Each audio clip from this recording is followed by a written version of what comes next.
Hello, my name is Serena Candello, and I play Belle on MOSI Moo. Welcome to our set.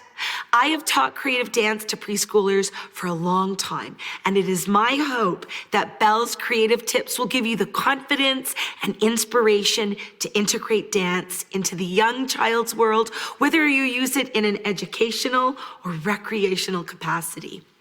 I wanted to share with you how to be the most impactful and motivating creative dance teacher possible. I have come up with these ideas after teaching for many years for thousands upon thousands of children around the world.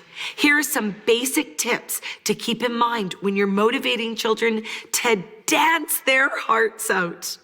First and foremost, as a teacher, you should always lead by example. If you lack the energy or spirit, so will the little dancers.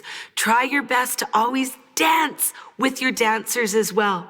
In MOSI Moo, I make sure I dance every dance with them.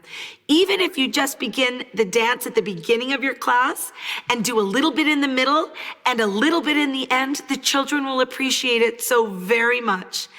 Demonstrating dances also are very important, so children have an idea where the movement begins and ends,